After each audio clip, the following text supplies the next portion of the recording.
With Euro 2024 being hosted in Germany, the DFB team being coached by Julian Nagelsmann, one of the most exciting young managers around, and Toni Kroos's looming retirement, there's a growing feeling that Germany's a potential favourite to win the much-coveted trophy.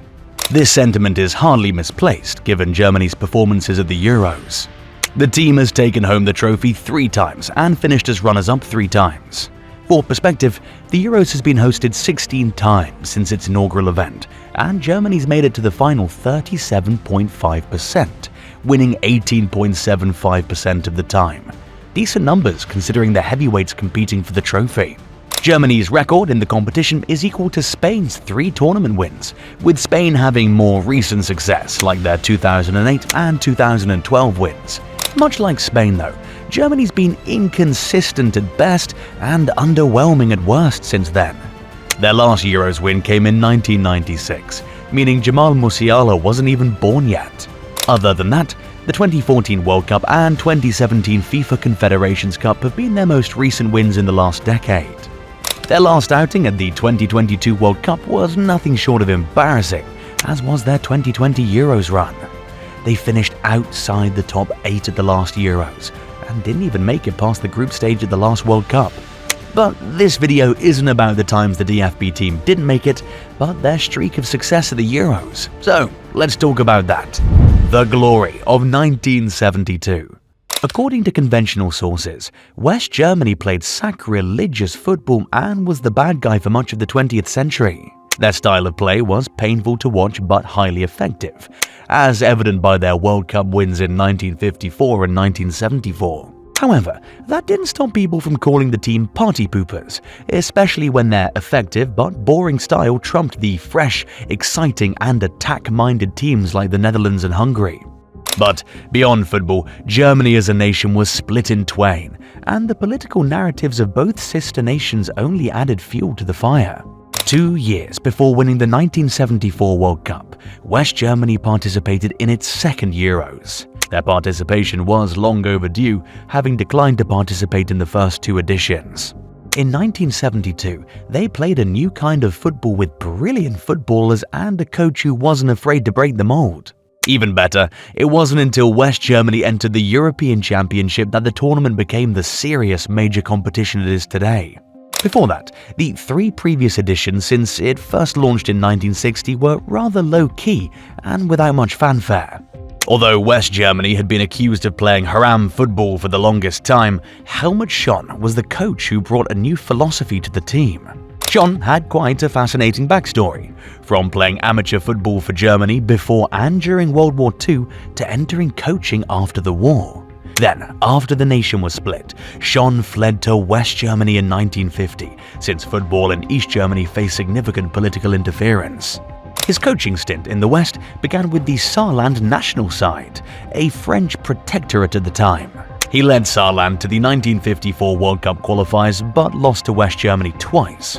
After the French left and the Saar Protectorate merged with West Germany in 1956, Schön was brought in as assistant coach to Sepp Herberger, the face behind the defensive but effective haram football West Germany was renowned for, which also won them the 1954 World Cup.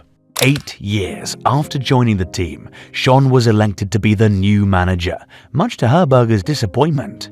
See, both men may have been coaching the same team, but their ideas and philosophies were worlds apart. Schön was a huge fan of Jimmy Hogan, arguably the most influential coach in the history of football. Hogan is credited with the style of play known as total football, which involved players playing comfortably on the ball and regularly changing positions. So, as you'd imagine, Schön's first act as manager was a complete overhaul of the team, to bring in players who best fit his total football ideology. The result was clear as day in the 1972 Euros, when West Germany spanked England 3-1 to reach the semi-finals of the tournament. This was no mean feat given that England was a strong team. Also, the match was played at Wembley, where England rarely lost. So, Schön's players' convincing victory was a precursor of things to come. That match showed that the players had taken well to Ajax's style of play, with an excellent breed of players to execute Schön's philosophy.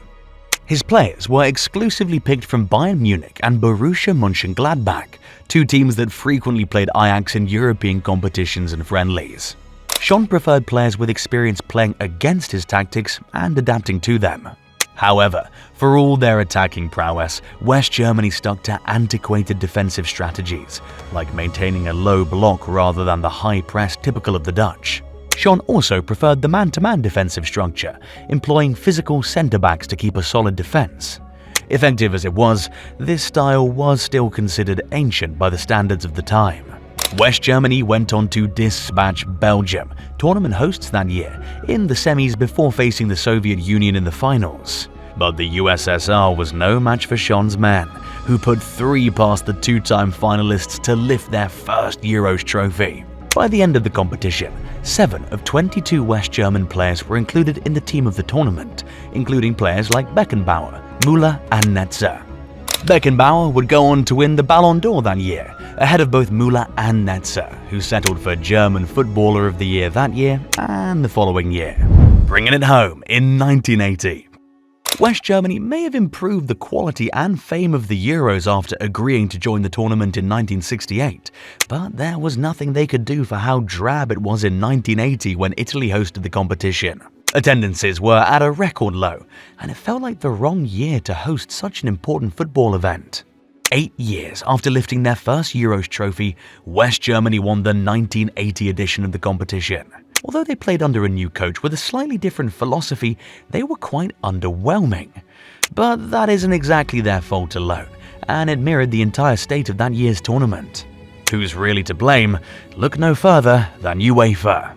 It was the first introduction of the Euros 8-team tournament format, with some elements that we now consider the norm. The hosts were picked in advance and automatically qualified, and the tournament started with a group stage. However, despite how organized everything appeared, UEFA still managed to fall short. Despite the introduction of group stages, the tournament didn't directly lead to the semi-finals. Instead, it was used as a replacement for the semis. Let us explain. There were 2 groups of 4 countries. Every nation that won their group got a straight ticket to the final, while the runner-ups battled in the third-place playoff. This only made teams way more defensive, as losing one game could make all the difference between winning the tournament or going home. That said, this format also helped West Germany win the Euros that year. After guaranteeing their place in the final with a game to spare, coach Juppe Devil, who replaced Helmut Schon, rested his key players and those with a booking away from suspension. West Germany further exploited this system again 2 years later at the 1982 World Cup, when they teamed up with Austria to eliminate Algeria in a game that's since been dubbed the disgrace of Gijón. Devil's appointment was much like Schon's. He was assistant manager to his predecessor before taking over full-time. Devil was nicknamed Chief Silver Curls because he combined the disciplinarian nature of Sepp Herberger with the romantic football ideologies of Helmut Schon. West Germany evolved its style of play during the tournament with every opponent it faced. For example, when facing Czechoslovakia in the opening game, Devil fielded a defensive team, which led to a conservative 1-0 victory against the Czechs. Then, when facing the Netherlands 3 days later, Devil favored a more offensive team, leading to a 3-2 goal fest in West Germany's favor. At first, it seemed the Devil started the tournament with more defenders than attackers. However, as time progressed, he overhauled the defense, bringing in a double pivot midfield of Bernd Schuster and Hansi Müller. This turned the team into a balanced 5-man defense and 5-man attack. It helped that these central midfielders were excellent playmakers capable of spreading the ball. Schuster handled the right side of the pitch, and Müller was responsible for the left. Both men were also capable of pushing forward on the attack. After excelling through the group stages, West Germany faced Belgium in the finals, which was a controversial matchup given how the Belgians made it to the last game of the tournament. They'd played an ultra-defensive game that outclassed Italy, which was primarily a defensive-minded team. Essentially, they out-Italianed the Italians. The final match itself, though, was somewhat entertaining, with West Germany looking dangerous from the start. However, they looked toothless in the final third and struggled to put the game to bed.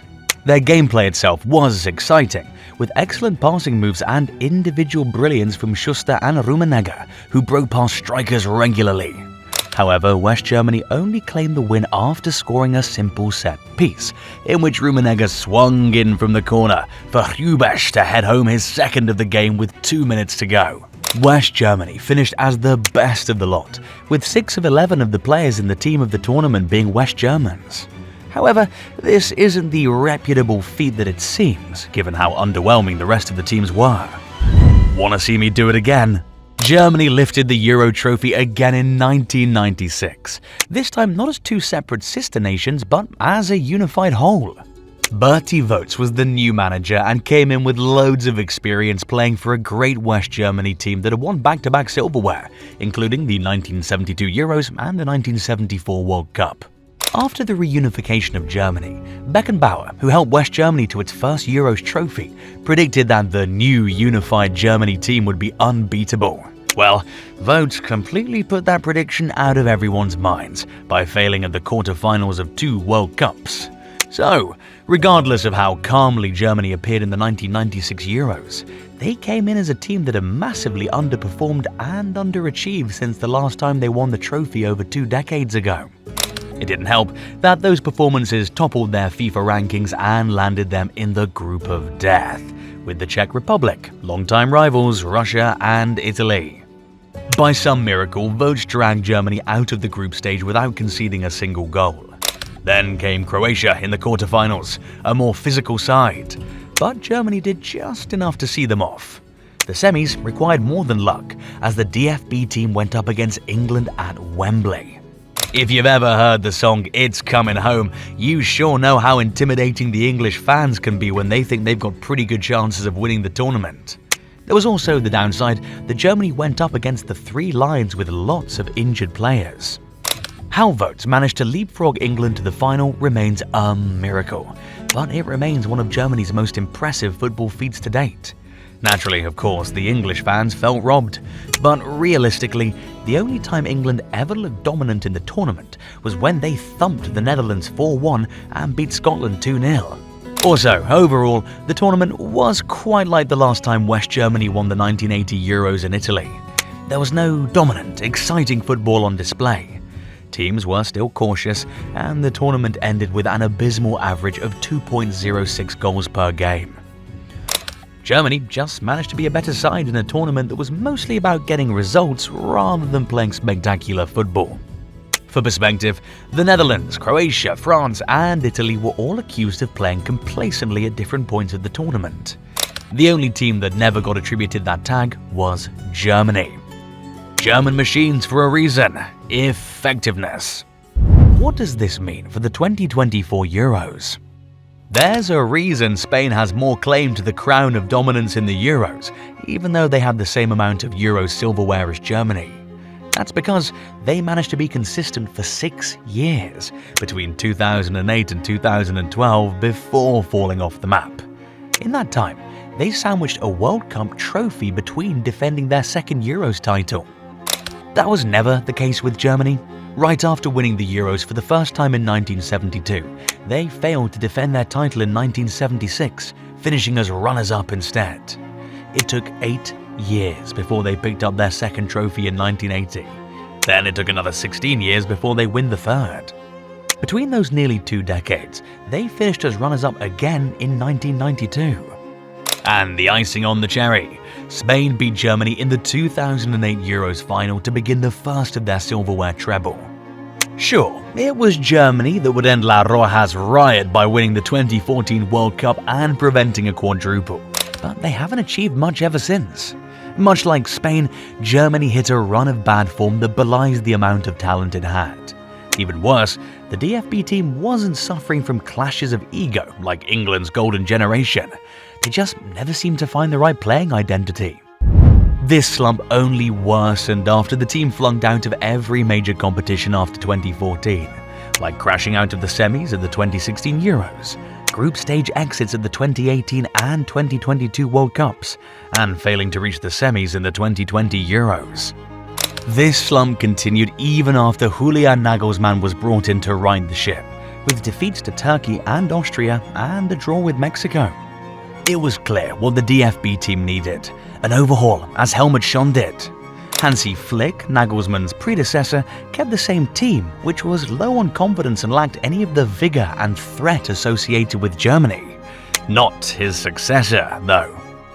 Nagelsmann has been ruthless in reshaping the national team, dropping established names like Leon Goretzka, Mats Hummels, Niklas Süle, and Julian Brandt for fresh, hungry, exciting talents who have proved their mettle.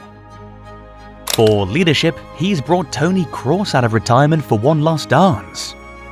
The addition of the emotional impact of Kroos' last tournament in football before he hangs up his boots, coupled with the innovative tactics of Julian Nagelsmann, who's more than proved what a brilliant tactician he is with a winning mentality too, makes the 2024 Euros a special one for Germany. Additionally, the competition is being hosted on home soil, which gives them a home advantage in every game. Germany aren't a dark horse for this tournament, so anyone would be a fool to write them off based on their underperforming years. Who do you think will win Euro 2024? Let us know below, and don't forget to give this video a like.